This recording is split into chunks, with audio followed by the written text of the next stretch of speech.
What's up everyone? Lance Hedrick here, and today we are finally going over the Turin DF83.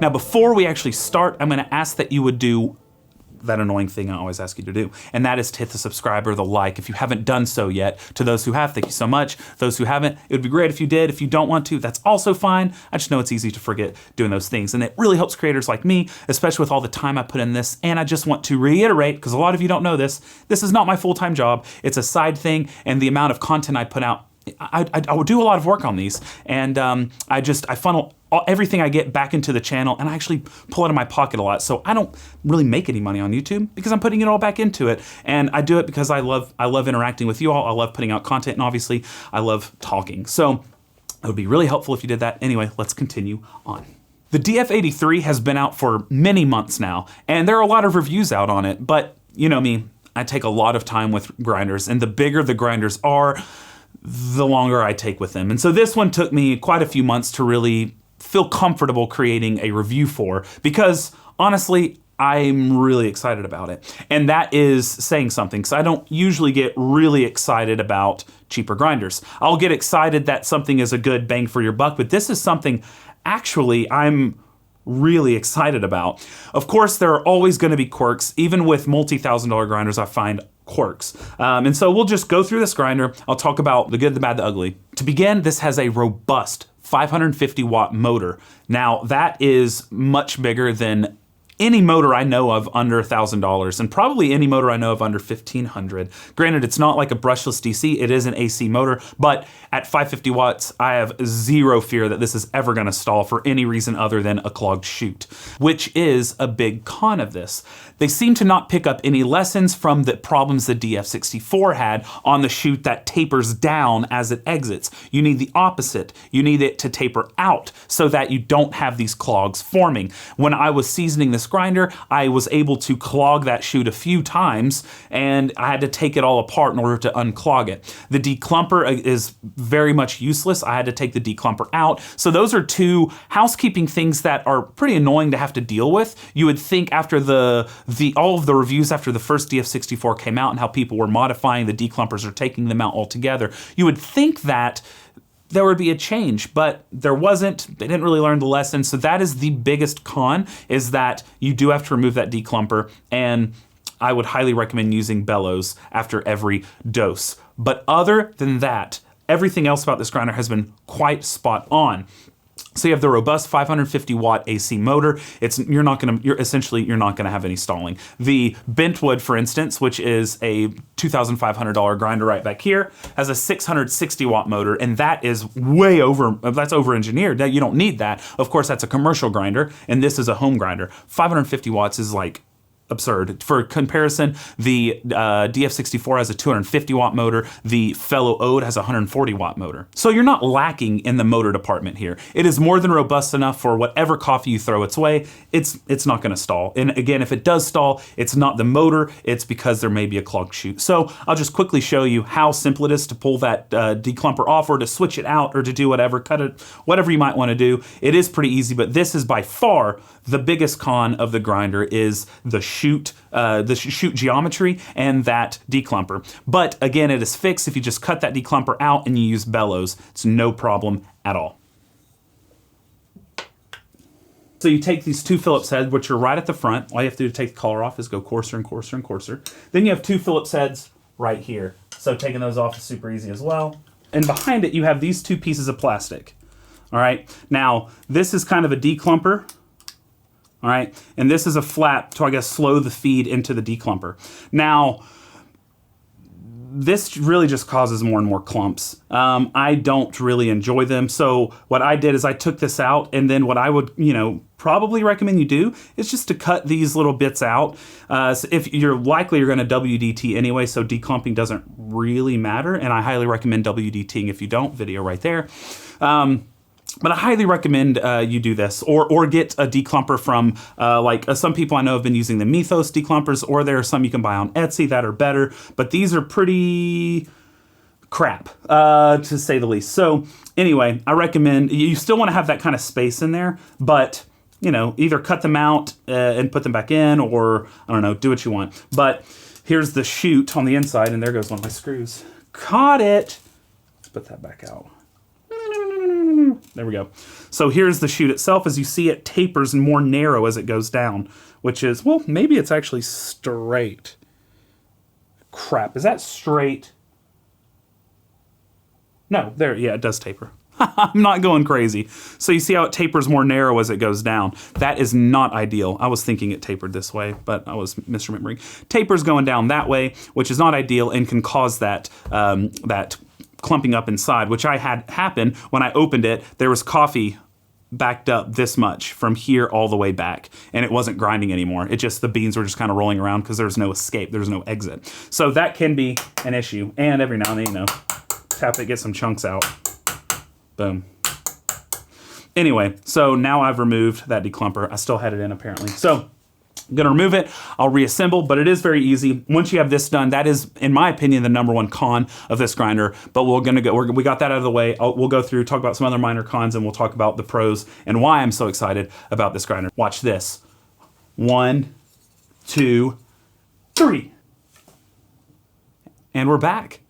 So we've got this all put back in place. We have the chute cleaned out. You got to see the tapered down chute and how that it can be problematic. But again, if you use the bellows each time, it's absolutely fine. And honestly, I still don't really know a grinder that wouldn't benefit from bellows. So $699, 550 watt motor, 83 mil burrs. It's not a big deal to use bellows, in my opinion. Anyway, on the inside here, we also have a wave spring. So instead of like typical springs that go down, like on a lot of other grinders, it has a wave spring instead, which is kind of nice, actually. It's a lot, I find it difficult to not lose springs. I haven't lost any yet, but I do lose them short term. And it's because they're so tiny and they bounce everywhere. This, though, you throw it and it's like, there it is. I know where it is because it sounds like a fork hitting the ground. And you just toss it back in and it's good to go. The one thing that is a little annoying are these little rubber edges that are necessary in order for it to help reduce vibration, help reduce noise, but they have to fit perfectly inside around these. But it does help you recalibrate pretty easily. So the issue though is obviously the little rubber feet here can stick on these when you pull it off, and then maybe they fall off when you move to the side, and then you're like, oh, where did it go? Let's get this put back on, and then we'll continue the review. Now that we have the collar back on, I want to point out that they actually put a dial indicator on this one. Now, on the previous version, people were making 3D printed mods for this, but they actually made them stock, which is really nice. They have a hole in it, so you can kind of see what number it's on as you're going through. And it'll point right at the number you're at, which is really nice. And you can obviously loosen this and turn your 0 point wherever you want. Obviously, it comes with bellows, but if you don't want to use bellows, it does have a hopper. Let me take this, just show you what that looks like. Has a pretty big hopper. Now, again, like I said, the chute can get clogged. And so I wouldn't recommend hopper dosing at home anyway. I think you should always single dose when you can. Helps your coffee stay more fresh. It's just I think a superior way of doing it. Even though bean fed pressure is really nice, I think that you'll be able to get a longer life out of your coffee because this is going to expose it to more oxidation, et cetera, et cetera, et cetera. Overall, I think the grind consistency difference is a smaller issue than beans just sitting in a hopper for a long period of time. So I wouldn't really recommend using the hopper, but like I said, that is an option. It does come with this, but I don't like using it, so we're gonna put that back to the side. I think it's best with the single dosing bellow. Pop, pop, pop. And the thing is you can really work on your beats. So if you're, you like to work on percussion or whatever, you can, you do this on the surfaces all around the house, and people are like, oh, that's so annoying. With this, you can work on, taking like a beat here and then do a separate beat with this hand, like.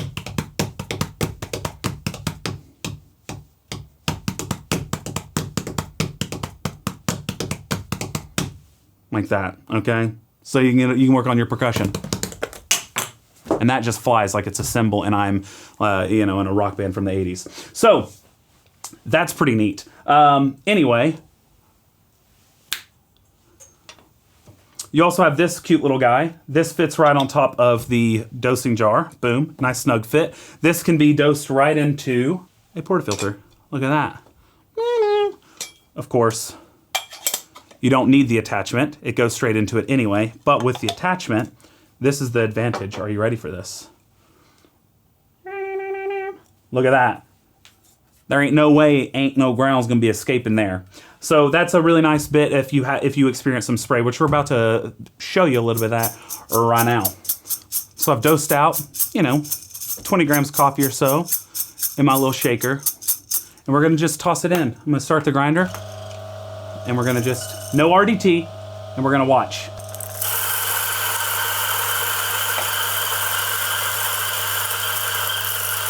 Well, I didn't have a lid on, so little jumps out from the top. So, that's what it does without any bellows. I should have put the top back on. But of course, when you throw the bellows on, actually, let's see how much comes out post bellows. Okay, so this is what we got. Bada bing, bada boom. So, not a ton, but enough. That's probably a tenth of a gram, I'd say. So not a lot. It looks like a lot, but that's probably maybe a tenth of a gram, if that. So it's not a ton, but it will accumulate up in there, and so you want to make sure you're smashing that bellows. So this grinder is incredibly fast, spins at 1400 RPM, and has 83 millimeter burrs. Now you're asking, 83, how big is that? Well, I'm gonna show you.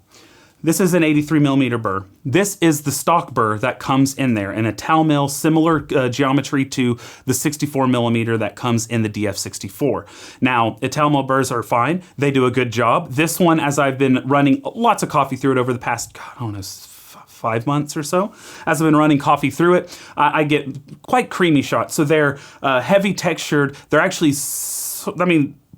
I find them actually similar or more texture than a niche. And they have kind of the sweetness of, honestly, of like the 64 millimeter high uniformity from SSP. So the clarity is not quite as there as like that HU, which of course the HU is not high clarity by any means, but this has lower clarity than that. I've seen a noticeable improvement as more and more coffee has gone through it, but I think I've pretty much capped out. That being said, if you want to buy this and only use the stock burrs, I think you will be happy. But what's great about the 83 millimeter size is currently there's not really many options. You do have the SSP high uniformity and you have SSP brew burrs, but Hansung is currently working on a Ditting Lab Suite style burr. So this is the actual Lab Suite burr, the cast burr. So as you can see, the 83 is a little bit bigger, has 3 holes. Now he posted the other day, and maybe in the future these will already be out, that he was working on this geometry for 83 mils. So you have that as an option. I know that Firenzato has their own 83 millimeter burr that will fit as well. So there are more and more options coming on the market that will cause this to be a grinder you can grow into. You can start with that base set at $699, which is the price from Espresso Outlet, and I believe he ships worldwide. That is a really great grinder to grow into. Again, the motor is more than capable. The retention is low when you're using the bellows. And again, I don't really know of many grinders that you don't need to use a bellows for. Really great performance. The Ital Mill burrs, like I said, they do a really great job on espresso. Very gooey shots. I quite enjoy them actually. They don't really, I don't find that they mute terroir characteristics. They just don't really heighten them, if that makes sense. The fidelity is okay. The clarity is quite low, but the body, the sweetness are really, really high. I think it does a great job. And what's interesting is while it does produce a decent amount of fines, I've had some pretty great pour overs with it. So I think it can do pour overs better than the DF64 with the stock Ital Mill burrs. I do actually prefer the stock ones here when it comes to pour overs, which might be surprising to some of you. I've seen some opinions online that these might not be as good as the 64, but I actually find it to be better. I also find the alignment out of the box to be a lot better. A lot of times all you have to do is kind of rotate the burr carrier itself, which is pretty cool. So a lot of times they're coming pretty well aligned out of the box, and aligning them is not that difficult. And what's really nice is Joe Kolb, who runs Espresso Outlet, has a lot of, he spends a lot of time on his Facebook groups helping people in aligning their DF83s. Now, some of you may say you may not be able to find this around the world, but it's sold under a lot of different names, so be sure to kind of check that out. But I do know that Turin DF83 does ship worldwide, so check that out. And again, I have the high uniformity inside of here. Now, that is an expensive burr to immediately just buy and put in. It turns your $700 grinder into a $1,000 grinder, which is a hefty upfront cost. And that's why I think it's important that when if you decide to get this, go ahead and spend some time with the stock burrs. And if you feel the need to upgrade, you can do so. Now, what my experience has been with the high uniformity burrs is that they have been really, really sweet. They have had good bodies, nice texture. I find the texture on these to honestly rival that of a lot of cone burrs, including the SD40, including the Fimo book, including, I'm looking over at my cone burrs over here, including a lot of those. I find that that this flat burr set can actually rival those. And so I think that's really interesting and a great asset to have, especially for people who want both that cone and that flat burr experience. I think you could probably just get one grinder and have a burr like this and then buy a higher clarity burr that's more reminiscent of what people say flat burr should taste like. So I think that's an interesting thing and something that I would recommend checking out. What you have with the high uniformity is a great espresso burr. It does pretty good job on pour overs. I've done multiple side by sides with the high uniformity burrs in my fellow Ode, and this beats it on pour over in my opinion, and honestly is a little bit better on espresso as well. And so I've done, obviously those were blind tastings I've been doing over the last few months, and that's why it took so long, because I wanted to ensure, since the 64 millimeter is so popular, so many people have it, I wanted to make sure I ran those burr sets through the DF64 and through the fellow Ode for budget options, and to see what the same burrs, the HU and the Italmill, how they stacked up against one another. Now, I don't have the brew burrs for the 83, but I know that they are the same geometry as the Ditting machined 804 burrs, which look just like this. And I'll have a video coming up soon on 80 millimeter burrs, so you'll have an idea of how those will react in here. They're very high clarity. They have a very aggressive outfall right here. And so what that's going to cause is a very low fines production. It's going to allow for incredibly clear filter coffee. You'll be able to do espresso with it, but you'll probably have to be uncomfortably close on the grind setting, maybe even then chirping just a little bit, but you'll have really fast flowing, high clarity, high extraction shots with those SSP brew burrs. But I do personally think the high uniformity will taste better unless you're really into turbo style shots.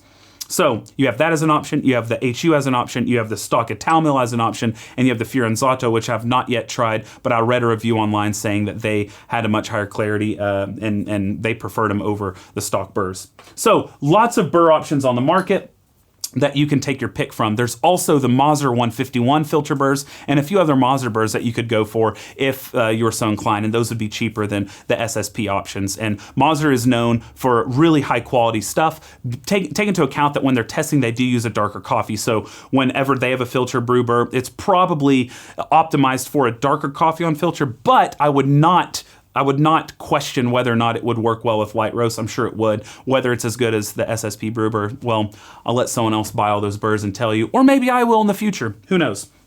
Anyway, let's go ahead before we start powering down. I'm gonna brew a cup with this and the HU, and we'll taste it on camera and talk about the differences. And then I'll brew espresso with both this and the HU on the other, and we'll talk about those differences as well, because I think that is probably of more concern for more viewers than the stock. Again, the stock is very similar to the DF64. I do think it is better. It's creamier. It has, I think it accentuates what it's trying to accentuate better at the 83 millimeter size than it does at the 64. But for on-screen tasting, so I'm not taking too long, we're only going to do the HU from SSP since that is a bigger budget commitment for you all.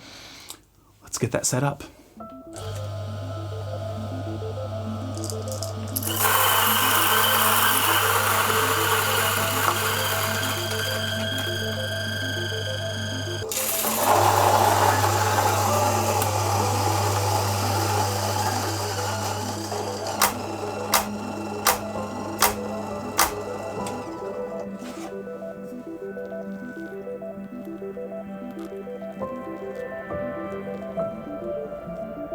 just finished brewing the V60s. I used the same recipe on both, and they brewed at about the same time. Now, of course, what I'm doing here is more so a reflection of testing, hopefully, because I'm going to do it blind here, but we're gonna do a reflection of the testing here, and we're gonna see what happens. So for the one brewed with the F83 millimeter high uniformity, I have marker on the bottom, doesn't matter what the numbers are. And for the Ode with the HU, the 64 millimeter HU, I have blanks.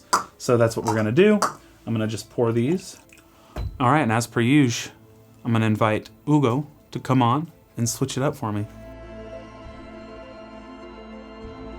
Quick trigger warning, if you have misophonia, you may not wanna listen to this part because we're about to go slurp down. So let's do this. These back here, I liked the least. They were they had less complexity, less clarity, less shining acidity. Honestly, just less all the way around. I would say the bodies on both were equal, which were pretty good bodies for filter. But these were my least favorite. I'm hoping these are blanks because blank is Ode, I think. Blank. Blank. And these were markers. I dialed them in pretty similarly, same coffee. I used this release from Prodigal, the Scott Rayo's roastery out in Boulder, Colorado. It's a Huila Columbia. Anyway, really nice coffee. There we have that. So let's go over to espresso and see if the difference is as drastic. So I have both of them dialed in. They are both pulled at 19 grams in, 36 grams out. This is a darker roasted coffee, so I did a little bit more of a ristretto style, which I think suits these more big body type burrs. So this is the DF83, this is the Ode. So we're gonna do a little stirski with Daddy Hoff spoon. And it is raining outside, so if you hear a little background noise, it's the pitter patter on the window. Like, waking up too early, maybe we could sleep. Making banana pancakes, pretend like it's the weekend now. Well, we could pretend that all the time, yeah. Cheers. Can't you see that it's just raining? There ain't no need to go outside. So I'll drink espresso. And again, this is going to be a reflection of a lot of tasting. I don't like to triangulate espresso, mostly because how much it affects the mouth as opposed to filter. So I'm just going to be telling you what's kind of going on between the two. As it was in all the shots I've pulled over the last 4 or 5 months, this one is sweeter, bigger body. This one is a little thinner. And actually, in comparison, it tastes more like it would be brew style burr. It doesn't taste like high uniformity would. And meaning, this is providing bigger body, creamier cup, more chocolates. And this is a dark roasted coffee, so I would expect those styles. Note, this is not the same coffee I did for filter, if you're wondering. So this is heavier style notes. So you have more of the dark chocolates, more of the really creamy, kind of peanut buttery, thick, syrupy, gooey type texture.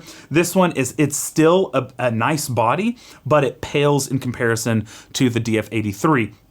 So I do find that there to be a pretty significant difference between the 83 high uniformities and the 64 high uniformities. And again, I prefer the 83. For me, I want there to be a big difference when I'm looking at the SSP lineup, for instance, and I see like the multi-purpose or the brew burrs, and I see the high uniformity. I want them to kind of be two separate ends of the spectrum, and this kind of gives you a clean, big-bodied cup that can still shine with fruitier coffees without overwhelming you with the acidity and with the clarity. So this gives you shots more like something like those 83 millimeter Mazda burrs would give you at a really low RPM, something like the Weber Key, or if you were to hand grind the HG2, or if you were to have maybe something like the Wug 2 behind me, which has a really low RPM with the 83 millimeter Mazdas. Those give you big-bodied, like relatively high clarity shots, which I think is what this is really doing really well. This one, I've never really been impressed with the body on the 64 millimeter high uniformities. They've never really astounded me on body, and that's why I've never really included them in a review. They've done well, but this is what I would want in what I hear people say is kind of the classical HU Burr body type, at least for the 64. The nomenclature is a little bit hard to follow, but at least with this is supposed to have kind of a creamier shot style, and it's given me that. And for pour over, again, it does a lovely job. So for people who aren't seeking clarity, aren't seeking like this extreme flavor separation, aren't willing to sacrifice body for that, then this is kind of ideal, in my opinion. Now, I can't speak for the 98mm Burrs, but as far as the ones that I've tasted, this is kind of like ideal for those people who straddle, you know, I like traditional coffees, I like modern coffees. This is kind of perfect for that. For people who love traditional coffees and want to really push just that creamy body, the stock Burrs are perfect for you. So I'm a big fan of this. I was not a huge fan of the DF64. I have a video right here. I think it does a great job at its price point. You do have to tinker quite a bit with it. So I do recommend it at the price point, but it's mostly because the price is so good. If you're in the market for something in that price range and you're like, should I get conical, should I get flat, blah, blah, blah, blah, blah, get this. The base Burrs essentially give you conical Burr profiles.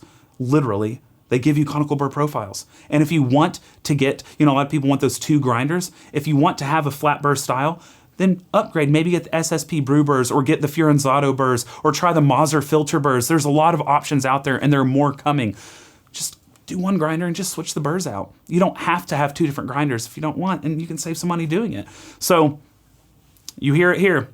Best grinder under $1,000, period, from what I've tested. Thanks so much for watching. Let me put these espressos to the side. Actually, nope, I'm going to sip one to end, because we like to have time together. We like to sip coffee. We like to enjoy our lives together. And I'm so thankful that you want to enjoy part of your life with me, hearing my rants, hearing my experience, hearing me be arrogant and singing on my YouTube channel, just to gloat in the compliments. I'm just like, oh, thank you.